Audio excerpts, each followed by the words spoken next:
Hey world, it's being able to come back with another video. Found I'm in Austin, Texas, kicking it with my moms, pops, sisters. Let me tell you something. You know, if you have siblings, make sure you guys are tight.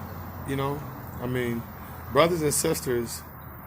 To see brothers and sisters is strange. It's a disheartening situation because, like I say, growing up together, you know, living together, loving together, and it's unfortunate when we get certain ages, we grow apart, and it's unfortunate. But make sure you love your siblings, man, and reach out to your siblings and just let them know you love them. You dig? Because what you don't want is to have a situation like what happened to Mr. Brooks in Atlanta. I'm outside, fam. My moms live right out here up this street, and it's heavy. So you probably hear a lot of cars and stuff go by.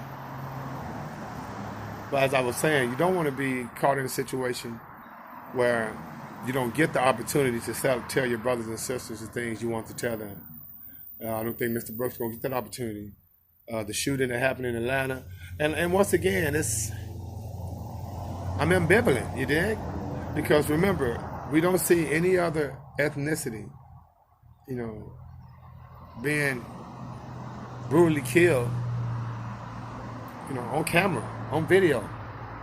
I mean, I don't understand how we're supposed to feel. I mean, when every time you watch the television, when the cops commit a homicide or a murder against a citizen, the citizen is always Afro-melanated. And it's never, okay, he's in jail tonight. This whole notion of administrative leave or, he was terminated, what that mean? Because remember, this is murder.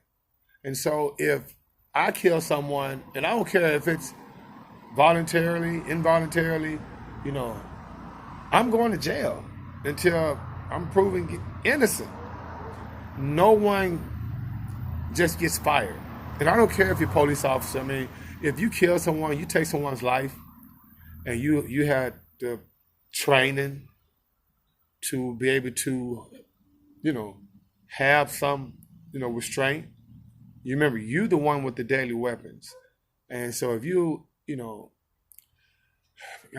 pulling someone over and I know you don't know if they have weapons or not, but you're the one in power. Okay?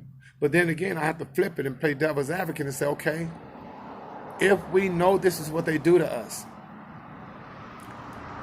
what are dads, that are teaching this young men not to be afraid, but to be smart? Compliance. Driver's license, insurance, registration. I've been stopped by the cops a lot. And what I mean by a lot, it's kind of one of those things. I'm in my 50s, so I've been stopped. And most times it was cordial, and I was on my way.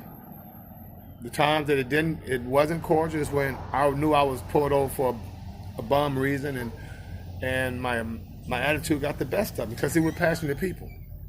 So what we're gonna do is, we need to start getting on code when it comes to these particular situations, because when you watch Mr. Brooks, and in their eyes, we're in the wrong because what they're saying we're doing, resisting arrest. And you remember, not one going to do it. It always takes 2 or 3 to try to apprehend us, and then in that case, I understand Mr. Brooks is, resistance, because he just watched 2 weeks ago a cop, on the neck of another brother. So I can see him being ambivalent about putting handcuffs on outside. So I can see what his mindset was. I'm not letting y'all put handcuffs on me when I just seen y'all kill someone 2 weeks ago.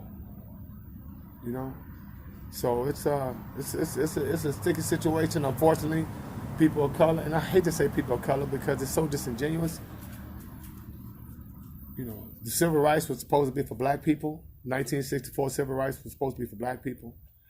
But you notice that the Supreme Court justice just passed the law making it illegal to discriminate against LGBTQ community.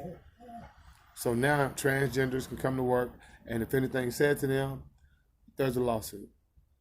It never applied to us fully. So family, stay safe. Love your siblings. Love your family. Pay yourself first. In the meantime, between time, may the Most High, enjoy. And I got to let Sporty in. He's mad. And being what is out of 5,000.